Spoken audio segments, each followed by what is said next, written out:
안녕하십니까. 이영진의 경제만담 오늘도 시작해 보겠습니다. 자, 오늘 방송 같이 할 사람들 소개해 드리죠. 우리나라의 미래 알파 세대를 키우고 있는 미모의 알파걸 김우림 아나운서 자리했습니다. 네, 반갑습니다. 알파걸 김우림입니다. 미모의. 그러고 붙이지 마요. 욕 들어. 아, 진짜? 악플 나까지 먹이게 하지 마요. 나만으로 좋게? 맞아요. 같이 죽어. 여러분, 이거 제 의견이 아니에요. 전 미녀라고 제 입으로 얘기한 적 없습니다. 자, 우리 이사님 소개해 주시죠. 예, 알겠습니다. 미모 이런 단어를 쓰면 할아버지 같다는 얘기를 자꾸 들어서 저 나름 어리거든요. 네, 그런 걸로 하고요. 자, 그리고 여의도의 구루 김종효 알파경제 이사 자리했습니다. 네, 안녕하십니까. 구루라는 얘기는 저희 국장이 혼자 붙이신 걸로 저는 인정하지 않겠습니다. 왜? 괜찮은 거 아니야? 아니, 구루라는 단어를 쓰기에는 아직 제가 그 정도의 실력은 안 되는 것 같습니다. 그러면 다음번에 이렇게 자연스럽게 소개할 수 있게 염색하고 오세요. 흰색으로? 흰색으로. 할아버지처럼 보이게. 네. 자, 월마트에도 지고 엑슨모빌에도 뒤처진 테슬라. 이제는 던질 시점인가? 와. 요 내용을 좀 얘기를 할 텐데요. 테슬라 하면 일론 머스크가 생각나죠. 일론 머스크 맞아요. 제가 별명을 한번 지어봤는데 어떤 게 좋은 건지 한번 정해 주십시오. 좀 불안한 거 나만 불안해요, 혹시? 저는 처음부터 불안했어요. 그래요? 네. 그래? 드러나 봅시다. 불안해하지 말라고. 알겠어, 드러나 볼게요. 나 기자인데. 자, 1번 아이언맨의 실제 모델 일론 머스크. 2번 천재 경영인 일론 머스크. 3번 도지코인의 아버지 일론 머스크. 4번 테슬라의 작전 세력 일론 머스크. 여기까지 괜찮아요? 일단 더 들어봅시다. 자, 구라 머스크 일론 머스크. 왜 저래? 네? 구라를 하도 쳐가지고.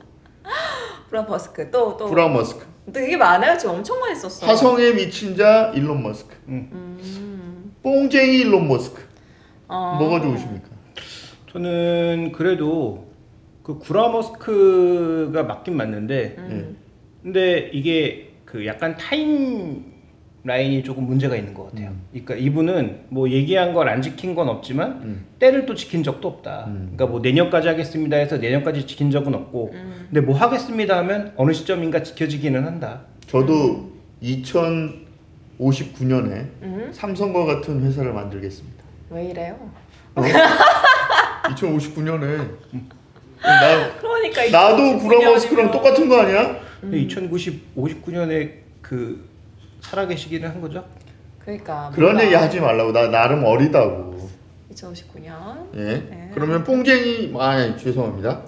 구라 머스크로 하고 질문을 시작해 보죠. 네. 예. 자, 테슬라 주가가 엄청 또 하락을 하고 있는데 이 원인이 있을 거란 말이죠.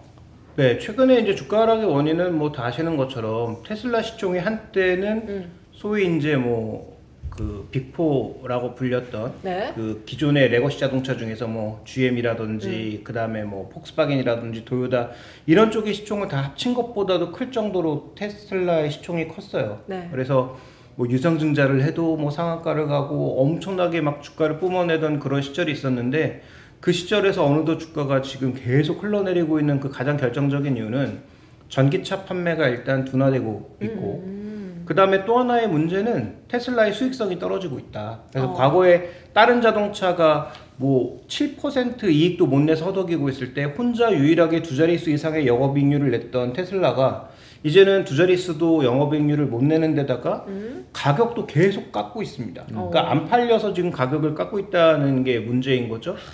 그 다음에 지금 뭐 사이버 트럭이라든지 나름 이제 그 테슬라가 몇 개 모델이 없잖아요. 네. 모델 S는 어차피 개수로 많이 팔릴 수 있는 차가 아니니까 모델 X도 상대적으로 비싸서 많이 팔리는 차는 아니고 그러니까 모델 3야 모델 Y가 주력 모델인데 야 이 네 가지 모델 가지고 뭐 어떡하냐 그래서 뭐 사이버 트럭도 나오고 저가 모델도 나온다고 했는데 뭐 이런 여러 가지 모델들이 새롭게 데뷔한 게 계속 뭐 문제가 생기고 그 다음에 생산 차질이 생기고 이런 여러 가지 악재가 겹쳐지다 보니까 지금 현재 구간에서 테슬라에 대해서는 약간 시장에서는 조금 낮게 보는 그래서 올해 지수가 10% 오를 때 유일하게 20% 이상 떨어진 종목이 바로 테슬라였다는 거죠. 그래서 테슬라는 올해 어떻게 보면 가장 부진한 한 해를 보냈고 이것이 또 국내 시장으로 적용해 보면 국내 2차 전지주들의 하락에도 일조한 모습이 있다. 이렇게 좀 볼 수 있을 것 같습니다. 근데 테슬라 같은 경우에는 중국에서 LFP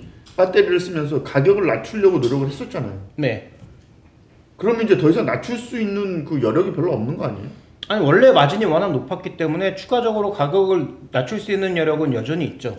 그 다음에 테슬라가 가격을 인하해서 경쟁하기 시작하면 어쨌든 동일 가격대라면 사람들이 테슬라를 선택할 가능성이 높기 때문에 그치요. 예를 들어서 뭐 중국차와 비교했을 때 가격이 비슷하다든지 아니면 뭐 현대차, 폭스바겐 전기차와 비교했을 때 테슬라의 가격이 비슷해지면 그럼 사람들의 선택은 어쨌든 테슬라 쪽으로 흘러갈 가능성이 조금 높기 때문에 테슬라가 아직까지는 가격을 더 추가적으로 인하할 여력이 있고 일론 머스크는 지금 적자를 내더라도 가격 경쟁을 통해서 경쟁사와의 경쟁에서 이기고 싶은 욕망이 있는 사람이기 때문에 네. 지금 그래서 직원 10%를 날리더라도 전체적으로 비용을 다운시켜서 마진을 확보하거나 현재 어려움을 좀 이겨내려는 그런 시도를 나타내고 있지 않습니까? 그래서 제 생각은 뭐 LFP를 통해서 일부 모델의 가격을 낮춘 건 맞지만 그래도 더 낮출 여력도 있다. 그리고 테슬라가 시가 테슬라라는 말이 있었잖아요. 시가. 예. 그 횟집에 가면 시가로 알지, 시가. 예. 그때 따라서. 자동차를 시가로 받았거든요. 말이. 아 진짜예요. 물어보세요. 실제로 테슬라는 시가로 받았어요. 와. 예. 그 정도로 엄청나게 잘 팔리고 있었는데 이제는 안 팔려서 가격을 내려야 되는 그런 상황이 된 거죠. 맞아요. 또 전기차 그렇게 또 비싼 편이잖아요. 솔직히 저렴하진 않아요. 그렇죠. 예. 보조금 없으면 못 사죠. 맞아요. 그래서 저가 전기차를 또 출시를 한다고 하던데 뭐 나올 수 있을까요? 이게 원래 처음 얘기됐던 거는 2024년 올해 정도에 나온다부터 시작해서 계속 뒤로 밀려서 2026년 얘기 나오다가 지금 또 2027년 얘기까지 나오고 있어요. 그래서 제가 보기엔 정확한 건 없습니다. 그런데 준비되고 있는 건 맞고 테슬라 CEO 그 일론 머스크 CEO는 어쨌든 저가 모델을 통해서 원래 일론 머스크의 얘기가 아까도 이제 우리가 구라 머스크 잠깐 얘기했지만 전기차 한 해에 2천만 대 판다고 했거든요. 네. 근데 작년에 이제 200만 대 팔았단 말이죠. 10배를 더 팔아야 돼요. 근데 4개 모델 가지고 2천만 대 팔기 어렵잖아요. 그러니까 결국은 저가 모델 누구나 살 수 있을 정도의 그 가격으로 나와야 되는데 처음에 얘기됐던 게 3천만 원 정도 수준의 모델 2를 내놓겠다라고 했다가 이게 이제 점점 가격이 올라가면서 어려워진다 얘기가 나왔다가 최근에 다시 얘기 나오고 있는 건 다시 이 정도 낮은 수준에 그래서 4만 달러 이상으로까지 뭐 가격이 나와서 그게 무슨 저가 전기차냐 이런 뭐 비아냥 얘기를 들었다가 최근에 다시 얘기 나오고 있는 건 2027년도에 나오는데 더 가격을 낮춰서 3만 불 수준의 가격에 나올 수 있도록 하겠다라는 얘기가 나오고 있는데 자 이것도 또 전후 사정을 앞뒤로 또 다 살펴봐야 되기 때문에 정말로 그 가격에 나올진 모르죠. 다만 중요한 것은 올해를 기점으로 해서 기아가 모델 3 EV3를 3만 달러 수준에 내놓을 것으로 현재 예상이 되고 있고 그 다음에 지금 그 폭스바겐의 ID2 그러니까 우리나라에 지금 나오고 있는 게 ID4고 유럽에서 팔리고 있는 게 ID5 뭐 이런 모델들인데 ID2라고 하는 좀 더 저가 모델을 대비시켜서 이것도 3만 달러 내외에서 지금 팔려고 하고 있거든요. 네. 그러니까 이 정도 가격의 전기차가 나오면 정말로 가격 경쟁력에서도 좀 의미 있는 모델들이 나오기 때문에 그런 측면에서는 아마 그 테슬라의 저가 모델도 제가 보기엔 너무 늦게 나오면 시의성이 떨어진다. 그렇죠. 그런 차원에서 아마도 2026년도 정도에는 뭔가 표면화된 모습이 나타나지 않을까 좀 이렇게 보고 있습니다. 테슬라도 니콜라 꼴라 아는 거 아니에요? 아, 그럴 리는 없죠. 네? 하나 김동관 부회장이 잘못 투자해가지고 망가진 니콜라잖아요. 근데 니콜라는 아예 차량 자체를 못 만든 거잖아요. 네. 그러니까 거기랑 또 만들었어요. 근데 그거는 제가 보기엔 의미가 없고 네. 지금 테슬라처럼 그래도 완성형으로 200만 대씩 전기차를 뽑아내는 회사가 BYD를 제외하고는 없다. 그러면 제가 보기에 앞으로 전기차의 빅2는 안 바뀐다. 그러니까 BYD하고 테슬라에서 전기차 1, 2가 바뀔 가능성은 제 생각에는 전혀 없다. 네. 앞으로 이들이 계속 커지면서 개수의 차이 정도만 있을 뿐이지 지금 뭐 GM이라든지 폭스바겐이라든지 현대차라든지 이런 차가 빅2를 넘어설 가능성은 전혀 없다는 거죠. 중국에서는 되겠어요? 중국에서 안 되니까 지금 인도 모디를 만나겠다 뭐 이런 거 아니에요? 근데 중국에서도 나름 잘 팔리고는 있습니다. 근데 우리가 기대가 너무 높은 거지. 중국에서 안 팔리거나 뭐 급격하게 대수가 떨어지거나 이게 아니거든요. 앞으로는 더 떨어질 것 같던데. 애국 소비를 시진핑이 강조를 하면서 국산을 다 지금 그 중국 공무원들은 아이폰을 못 써요. 아이고야. 예, 애국 소비를 강조하면서. 그러면 공무원들 그 정도 가격이면 공무원들이 사야 되는데 그 사람들이 소비를 줄이기 시작하면 공무원들도 안 사죠. 공무원 거긴 또 관시를 중요하니까 공무원들과 연관돼 있는 기업인들도 잘 안 사게 되는 그런 현상도 벌어질 수 있거든요. 근데 지금 그 약간 국장이 헷갈리시는 게 중국에서 만든 게 전부 중국에서 소비하는 게 아닙니다. 우리나라를 포함한 아시아 지역에서 전체적으로 같이 소비하고 있거든요. 네. 그러니까 여기서 만든 LFP 모델은 중국에서만 소비하는 게 아니에요. 아니 중국 시장이 중요한 시장이라는 걸 얘기하는 거예요. 그렇죠. 근데 중요한 시장이기는 네. 한데 중국에다가 공장을 갖다 꽂아 놓은 거는 중국에서 만들어서 여러 군데서 팔기 위함입니다. 그래서 말씀하신 대로 중국에서 판매가 일부 둔화되거나 그럴 수는 있지만 근데 중국 공장에서 중국인들이 만들어낸 물량을 그것까지 제어한다고 하는 것은 제가 보기엔 조금 너무 우리나라 시장은 현대 기아차 때문에 어려울 것 같고 전혀 그렇지 않죠. 전기차는 압도적으로 작년에도 테슬라 LFP 모델이 나왔을 때, 그러니까 전체로 봤을 때 수량은 그렇지만 지금 작년에도 뭐 우리나라 아이오닉도 세일하고 전체적으로 다 세일했는데 그 LFP 모델로 모델 Y가 5천만 원대로 데뷔하자마자 판매량 자체가 압도적으로 늘어나면서 다른 차량과는 비교가 안 되게 팔렸죠. 그 일본도 지금 테슬라가 쓰고 있고요. 그렇죠. 근데 그러니까 네. 일본은 또 중국 전기차가 지금 야금야금 잡아먹고 있는 그런 상황. 근데 거기는 정말로 이런 물량들, 예를 들어서 이제 그 회사 차량으로 쓸 거. 이런 거는 이제 중국 전기차가 좀 팔리죠. BYD 물량들이 그렇지만. 그래서 그래봐야 한 1,500대 정도의 물량이니까 테슬라의 판매량과는 아주 격차가 꽤 있는 상황이고요. 그러니까 글로벌 시장에서 중국 물량들이 조금씩 늘고 있는 건 맞는데 유럽도 중국 때문에 지금 힘든 거 아니에요? 폭스바겐은 이런 데도. 근데 그렇지 않고 거기에 나오는 모델들은 아예 유럽화된 중국 모델들. 예를 들어서 영국의 MG 아세요? 모릅니다. 그 원래 영국의 MG라는 모델이 있었는데 네. 이걸 중국이 샀어요. 그러니까 중국이 지금 해외로 진출하는 건 비아디처럼 자기 물량을 쓰고 진출하는 회사도 물론 있지만 대부분의 회사들이 지분 관계로 사서 들어가서 중국화 시킨 것들도 꽤 있죠. 그래서 영국의 MG라든지 그 다음에 지금 글로벌 미니 모델은 중국의 장성기차가 이제 만듭니다. 전기 차량은 전체적으로 다. 그래서 앞으로 미니 차량은 중국 차예요. 그런데 이게 미니 브랜드를 달고 나오면 BMW 미니가 네 인식을 할 하긴 뭐 그렇게 못하죠. 제디오도 영국 차가 아니고 중국 차니까. 그렇죠. 오. 뭐 벤츠도 중국 지분이 이제 네. 많이 섞여 있죠. 오. 그다음에 볼보도 그렇죠. 그다음에 볼보에서 파생된 폴스타도 중국 질이랑 함께 가고 있는 거죠. 이미지가 그렇지 않으니까. 그렇죠. 그래서 지금 근데 미국에는 차는 많이 망가졌어요. 그 전통의 제규어 그런 감성이나 느낌은 없어졌죠. 그건 뭐 지분 섞이면서 좀 품질 떨어진 거는 맞는 것 같고요. 네.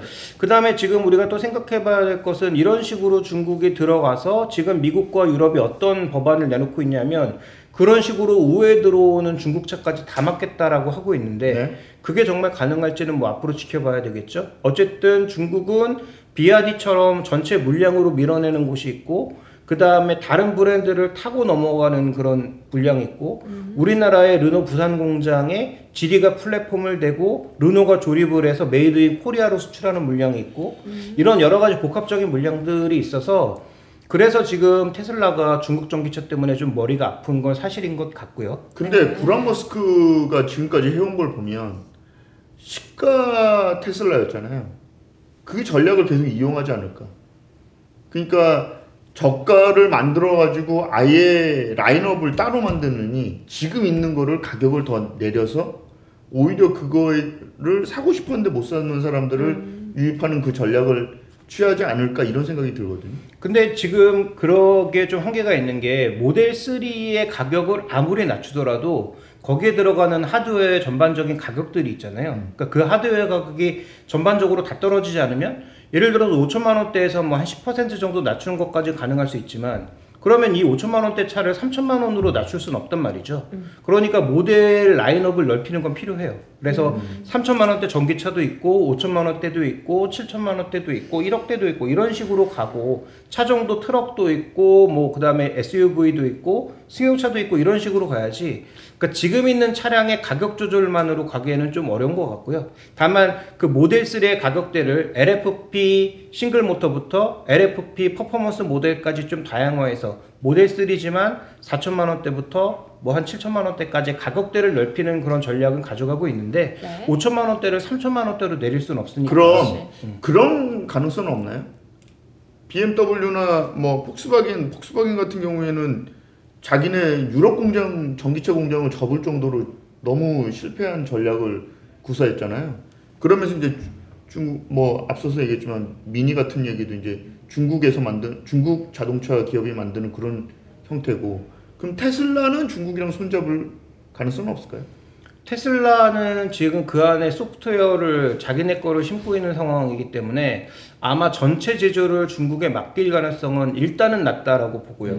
근데 이제 예를 들어서 인도 쪽으로 가는 정말로 저가차, 뭐 그러니까 3만 달러 가격대로 떨어지는 차의 생산에 대해서는 아마도 이건 조금 뭔가 약간 OEM 형태로 할 가능성도 배제할 수는 없는데 테슬라가 지금까지 공장에서 해온 그 추이를 쭉 보면은 그렇게까지 갈 가능성은 낮다. 일단은 낮다. 그러니까 테슬라가 그립을 지고 갈 가능성은 높다라고 봐야 되고요.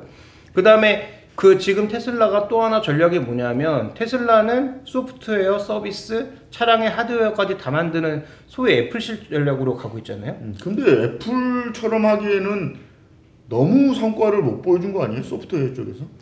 지금 자율주행차 한다고 한 지가 언젠데 그거 사실 못 하거든요. 내년에 나온다 그랬는데 불가능해요. 그건 저도 공감하는데요. 네. 대신 그렇다고 해서 테슬라가 지금까지 이런 성과를 우리가 낮춰봐야 되느냐? 전 그렇진 않다고 봅니다. 어쨌든 지금까지 만든 그 소위 우리가 풀 서비스 드라이빙 중에서 풀 셀프 드라이빙 중에서 가장 그래도 자율주행에 가까운 건 어쨌든 테슬라다.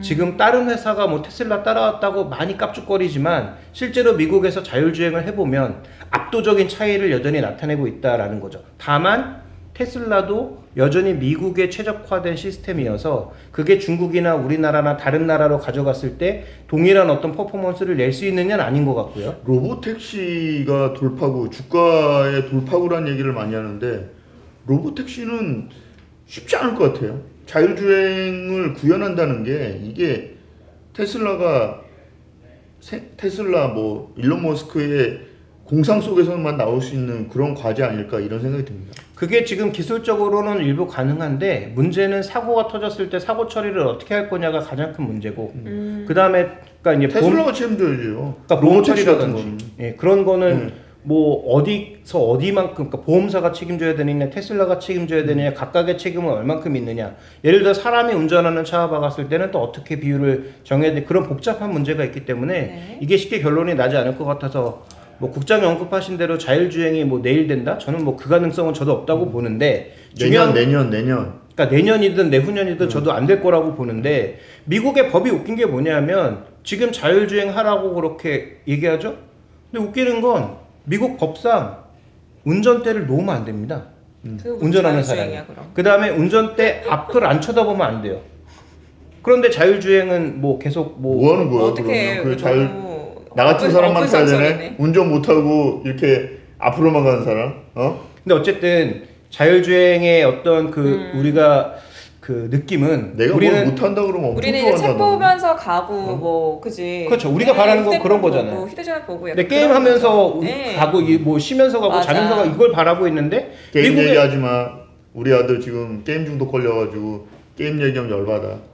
어쨌든 네, 어쨌든 잘 들었고요. 중요한 것은 그런 자율주행에 관련된 법안이라든지 아까 말씀드렸던 보험 문제라든지 이런 것들 때문에 저도 자율주행이 뭐 내년 내후년에도 되지 않을 거라고 보는데 네. 그렇다고 해서 테슬라가 지금까지 도조라고 하는 메인 컴퓨터 시스템으로 이루어놓은 자율주행의 역사와 자율주행의 기술력을 폄하할 이유도 없다라는 걸 그렇죠. 말씀드리고 싶습니다. 근데 이제 그 로보택시로 주가 부양의 돌파구를 마련하겠다 이건 말이 안 된다는 거예요. 네, 그렇죠. 그건 저도 뭐 이거는 사기. 그렇게 하는 건. 그 구라 머스크가 또 테슬라 주가 조작을 위해서 또 한 발 다가가고 있다 이런 생각밖에 안 드는 거죠. 근데 이제 어느 정도 어느 일정 지역 안에서 그런 시스템을 만들어내는 건 가능할 수도 있겠죠. 아니 그거는 다 가능해요. 우리나라도 그건 다 가능해요. 그러니까 일정 구역 안에서. 네, 일정 구역 안에서. 근데 그게 되냐고요. 한국처럼 좁은 데도 아니고 미국 같은 경우에는 진짜 우리나라 몇십 개가 있는 건데 불가능한 거죠. 그러니까 전체 자율주행은 뭐 제가 보기엔 쉽지 않을 것 같고 특히 맞아. 복잡한 도시 내에서의 자율주행 이런 것도 뭐 아직까지 뭐 한계가 있는 것도 분명하니까 대신 로보택시 같은 것들을 통해서 물량을 일부 뽑아낼 수 있는 부분이 있는 것도 사실이긴 하죠. 밀어내기야 밀어내기. 네네. 또 전략은 밀어내기밖에 없네 지금. 아 그건 아닌 것 같습니다. 내가 얘기를 하면 좀 이렇게 호응도 해주고 그래야지. 다 아니라 그러면 아니 근데 저랑 생각이 다른데 제가 어떻게 억지로 맞다 그러겠어요. 너랑 생각이 20년째 달라. 죄송한데 이분은 약간 팩트를 기반해서 말씀을 하는 거고요. 이제 감정에 너무 호소하시면 안 될 것 같습니다. 다음 질문 드릴게요. 나 기자인데. 정신 잘했죠? 맞아. 근데 너무 감성적이야. 아 그래요? 너무 감정적이야. 알겠습니다. 네. 그래서 조금 걱정이 돼요. 우리 같이 혼이 날까봐 우리 시청자분들께. 아무튼 악플에 이렇게 신경을 쓰나? 아유 당연하죠. 이게 좀 뭐 악플도 관심 중에 하나긴 하지만 네. 그래도 웬만하면 저는 사랑을 받는 기자님이셨으면 좋겠어가지고 사약을 나만 받으라고? 사랑을 사랑. 받는 게 또 듣는 사람이 좀 마음 심보가 아무튼 네. 좀 다음 질문을 빨리 들려볼게요. 이 토요타 아키오 회장이 또 수소 연소 엔진 관련해서도 발언을 했는데 이게 과연 전기차의 또 위험 요소인지 아닐지. 토요타 수소 엔진, 수소차, 현대차랑 맨날 누가 세계 최초라고 그러고 했지만 결국에 나온 거는 별로 없고 이거를 가지고 무슨 세계 최초 경쟁이나 벌이고 있는 거의 토요타도 이거 수소차 가지고 사기 많이 쳤어요. 근데- 죄송한데 질문 여기 드렸었어가지고요. 네. 아 나한테 물어본 거 아니야? 제가 얼굴 이렇게 보고 말씀드리지 네. 않았어요? 네 맞아요. 근데 이거 잠깐 조금 수정하고 넘어가야 되는 게 네. 지금 국장이 말씀하신 수소차는 수소 연료 전지차예요. 네, 알겠습니다. 그러니까 말 그대로 그거는 전기차입니다. 네, 전기차죠. 네. 근데 지금 이번에 아키오 회장이 나와서 얘기한 수소 연소차는 그런 차가 아닙니다. 수소를 석유처럼 연소시키겠다는 거예요. 그러니까 수소를 엔진 안으로 집어넣어서 수소도 어차피 폭발이 가능한 그런 연료잖아요. 그렇죠. 그러니까 압축 수소를 연진의 실린더 안으로 넣어서 거기서 폭발을 만들어서 지금 소위 흡기 배기 행정으로 만들어지는 그 포사이클 행정 엔진을 만들겠다는 거고요. 가스차. 모르는 게 없어요. 일종의 가스차지. 어, 가스가 그렇게 하는 거잖아. 뭐 그렇다고 봐야 되겠죠. 그렇잖아. 네네. 가스 대신 LPG 가스 대신에 수소를 집어넣는 거지. 뭐 그런 셈이죠. 결국 그러니까. 결론적으로. 뭐 내가 얘기를 하면 다 틀리대. 죄송한데 아니, 맞다고 했죠. 저 전기차의 위협인지 아닌지를 지금 여쭤봤거든요. 이거 네네. 언제 들을 수 있어요 지금? 누가 자꾸 아 그래? 그렇구나. 누가 자꾸 아니 그래서 말씀해주세요. 아키오 회장의 이번 네. 발언의 핵심 포인트는 뭐였냐면 우리가 이 수소 연소 엔진을 2030년까지 개발해서 그러면 전기차도 필요 없다. 수소 네. 연소 엔진이 그 지금 소위 이제 이산화탄소 이런 게 하나도 없기 때문에 그러면 소위 탄소 제로로 갈 수 있다. 그러면 기존의 엔진 개발 인력들도 다 살려서 갈 수 있다. 그러니까 기존의 엔진 기술을 계속 발전시켜서 수소를 이 가솔린 대신 쓰는, 그러니까 디젤은 버리고 네. 가솔린 대신 쓰는 그런 형태로 가져갈 수 있다라고 이제 얘기했거든요. 디젤 스캔들처럼 이것도 사기라고 좀 봅니다. 그래서 네. 그거 이제 말씀드릴게요. 지금 이 부분이 아니 내 말이 맞다고. 미안해 잠깐만. 이걸 막아야 말씀하세요. 됩니까? 네, 이게 말씀해주세요. 네. 그 국장 얘기가 일정 부분 네. 맞는 게 아직 네. 확인이 좀 많이 필요합니다. 왜냐하면 이게 수소 연소 엔진이 이미 네. 개발이 됐어요. 아하. 왜냐하면 2009년도에 BMW가 이미 개발을 해서 오래됐네. 실제 차를 내놓은 적이 있습니다. 오. 네. 그 BMW 7 시리즈의 수소 연소 엔진을 내놓은 적이 있어요. 그런데요. 근데 이게 문제가 뭐냐면 이 수소라고 하는 게 원소 기호의 1번 아닙니까? 세상에서 가장 작고 가장 가벼운 연료거든요. 그러니까 이거를 아무리 압축시켜서 그 연료통 안에 채워놔도 이게 빠져나가요. 새는구나. 네, 그러니까 고무라든지 이런 배관 사이에서 이게 워낙 작다 보니까 우리 입장에서는 이게 막혀 있는 하나의 배관이니까 안 빠져나갈 것 같지만 그 사이로 다 새어나갑니다. 그러다 보니까 수소를 예를 들어서 100을 채워놨는데 실제로 연소에 쓰는 거 얼마 되지도 않고 나머지가 다 밖으로 새요. 그러니까 이걸 어떻게 할 거냐의 문제가 일단 하나 있고, 두 번째는 우리 공기의 전체 한 7, 80%는 질소입니다. 20% 정도가 산소고 우리 대기의 거의 대부분은 이산화탄소도 아니고 질소예요. 근데 이게 질소가 우리가 이 수소로 연소를 하다 보면 필연적으로 질소 화합물이 나오게 됩니다. 그럼 이것도 요소수도 써야 돼요. 그러니까 이런 여러 가지 한계가 있다 보니까 아키오 회장의 얘기가 자동차 전문가들 입장에서 봤을 때는 아, 저 양반이 뭔가 또 약간 오버하시는 거 아닌가? 라는 시각도 가져갈 수밖에 없는 거죠. 물론 2030년까지 정말로 뭐 어떤 새로운 기술 개발을 통해서 수소 연소 엔진에서 획기적인 걸 만들어낼지도 모르겠지만 네. 아직은 그건 좀 아직은 가능성 정도로 열어놔야 될 것 같고요. 요소수에서 맛이 가네. 요소수에서. 아니 진짜 무슨 원소 기호까지 네. 짚어서 얘기를 해주실 정도. 김종효의 슬기로운 과학생활이었습니다. 아, 진짜 깜짝 놀랐네. 전공이 뭐예요 도대체? 아, 전공 경영학이고요. 어쨌든 저도 네. 좀 공부한 건데 이거 내용을 보다 보니까 요소수는 중국이 유명하잖아요. 요소수의 원료가 그건 모르겠고 광고 문구밖에 생각이 안 나요. 아 그래요? 노래 있잖아요. 아 어쨌든 요소수는 중국이 앞서 있습니다. 그 원료가 저도 어제 들었는데요. 어쨌든 원료가 그거래요. 옥수수. 그래서 요소수, 옥수수, 예. 라임 좋네요. 요소수가요? 예. 아, 그래요? 우리 사장이 그러던데. 자, 그 사이에 좀 제가 찾아보시고요. 찾아보겠습니다. 네, 그러면 이렇게 좀 화학 수업까지 아, 좀 하게 되었는데 모두가 또 부정적으로 지금 바라보는 시기가 사실 또 이렇게 가격이 많이 떨어졌을 때도 사는 시기다 이런 얘기 하는 경우도 있잖아요. 근데 네. 지금이 매수 기회가 맞을까요? 아니면 좀 더 하락을 기다렸다가 사는 게 좋을까요?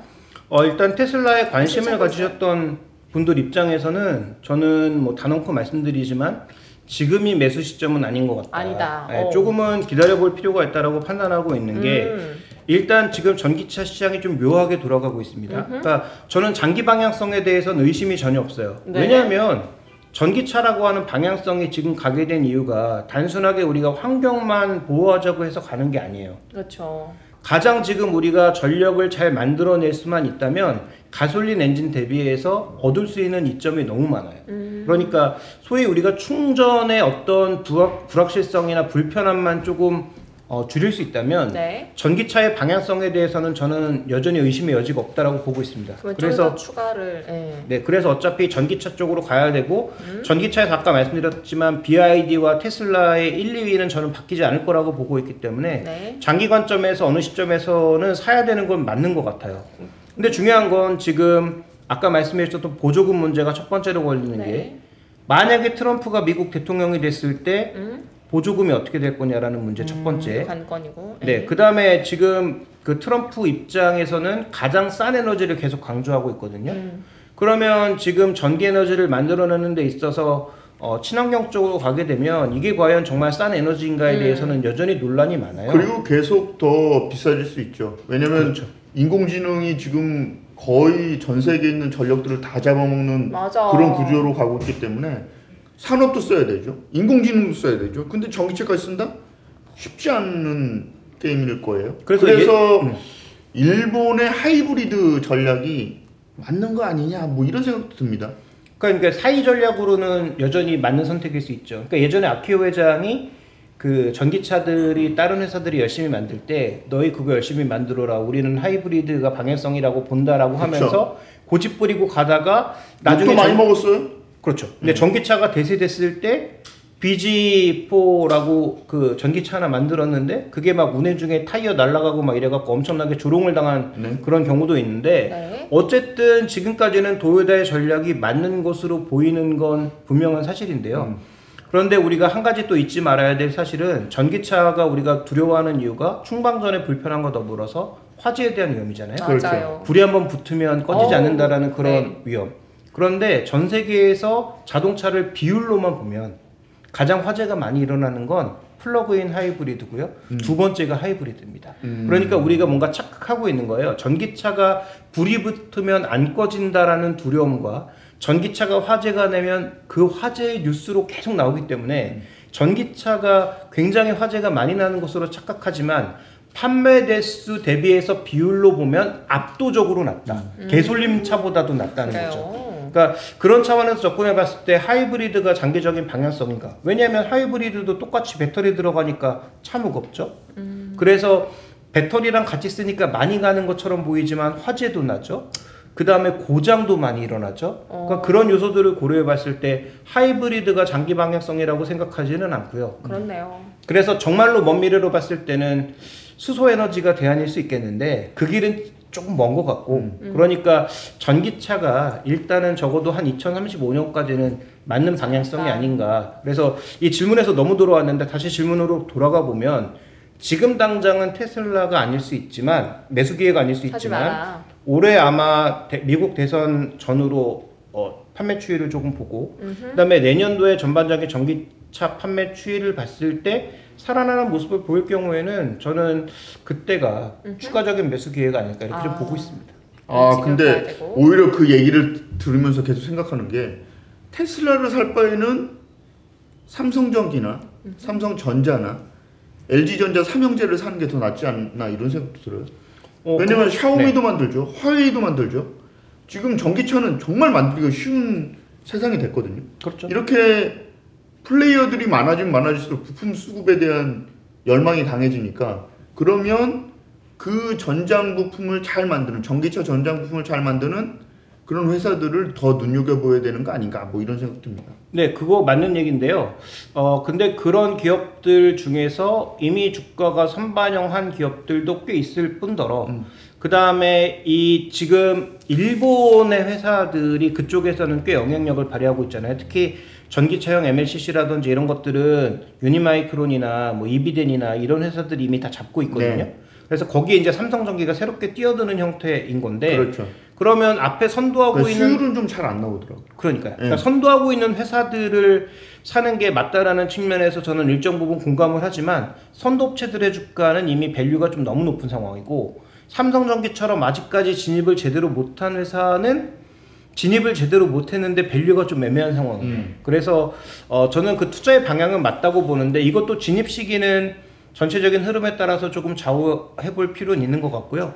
그 다음에 LG전자 장기적인 관점에서 가전 쪽의 비중이 조금씩 줄면서 VS 부분, 그 가전과 전장 부분이 그러니까 전장 부분이 더 늘어날 거라는 것을 베팅하는 것은 괜찮은 전략이기는 한데 LG전자의 최대 약점은 삼성전자나 소니나 다른 업체들이 점점 이제 경쟁으로 들어오고 있다는 게 문제인 거예요. 그러니까 기존에는 LG전자 외에 다른 대안이 별로 없었는데 지금은 LG전자의 대안으로 나올 수 있는 그런 회사들이 뭐 샤오미부터 생각해서 막 나오고 있으니까 그걸 어떻게 잘 극복할 수 있는지를 확인하면서 매수하시면 좋을 것 같습니다. 확실히 전기차는 자동차 메이커들한테 중요한 시장인 것 같아요. 왜냐면 디젤 사기로 지금 독일 한 번 당했죠. 이번에 일본 한 번 당했죠. 우리나라도 디젤 사기 쳤단 말이에요. 그러니까 그러면 그 라인업 전체가 그냥 섹터가 사라진 거잖아요. 그러면 그 섹터를 메우려면 전기차를 밀 수밖에 없는 그런 구조다. 그렇죠. 이렇게 보이네요. 그러니까 전기차는 결국은 성장할 것은 분명한데 과연 얼마나 빠른 속도로 성장할까? 그러니까 우리가 작년에 생각했던 것처럼 빠른 속도는 아니라고 봐야 될 것 같고요. 그러니까 성장이 생각보다 느리니까 사긴 사야 되지만 공격적으로 살 필요는 없고 테슬라도 지금보다도 조정이 나타난다면 그때 조금씩 분할 매수해도 늦지 않다. 이렇게 보셔야 될 것 같습니다. 그러면 이제 마지막 질문 한번 드려보도록 할게요. 테슬라 대 도요타, 도요타 대 테슬라 누가 더 나을까요? 난 현대차. 거기는 질문에 있는 걸 대답을 죄송합니다. 근데 뭐 그 지금 그 국장이 말씀하신 것도 크게 다르지 않는 게 제가 일부러 도요타를 넣은 거는 도요타가 지금 전 세계 판매 1위이기 때문입니다. 그러니까 소위 레거시 대 순수 전기차 둘 중에 누가 더 낫냐라는 질문으로 치환해 보면 현대차도 들어갈 수가 있는 거죠.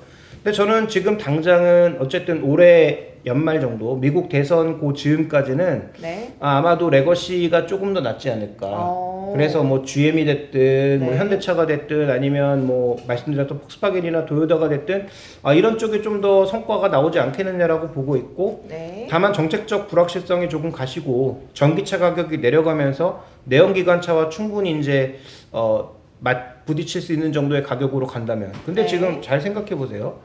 그랜저 하이브리드의 가격이 전기차의 가격이랑 보조금을 받는 전기차의 가격이랑 거의 비슷합니다. 그러면 하이브리드 차와 전기차의 가격은 지금 하이브리드 차의 그 판매량이 가솔린 차도 이긴 상황인데 가격적인 측면에서는 별 차이가 없어졌어요. 그러면 이제 그 충전이 필요 없다는 메리트 정도만 제외한다면은 그러면 하이브리드가 전기차보다 나은 게 생각보다 별로 없는 거예요. 그래서 그 나은 부분은 어떻게 메꿔나갈 건가가 핵심이고, 그래서 전기차 쪽에서는 어떻게 충전 속도를 더 높일 것이냐, 그 다음에 더 편리한 충전소를 많이 만들어낼 수 있느냐, 이런 것들을 만들어내냐에 따라서 전기차의 투자 관점이 갈 수 있기 때문에, 정리해서 말씀드리면 단기적으로는 레거시 자동차, 네. 그다음에 시간이 가면 갈수록 주가가 빠지면 빠질수록 전기차 쪽으로 투자의 중심을 옮겨가시는 게 맞는 것 같습니다. 네. 이영진의 경제만담, 저희가 준비한 내용은 여기까지입니다. 다음 주에 다시 뵙겠습니다. 감사합니다. 감사합니다. 감사합니다. 그래서 현대차 타고 다녀요, 국장님은? 난 차 없는데? 뭐야? 저희 경제만담 구독, 좋아요. 알림 설정 꼭 해주십시오. 열심히 하겠습니다. 파이팅!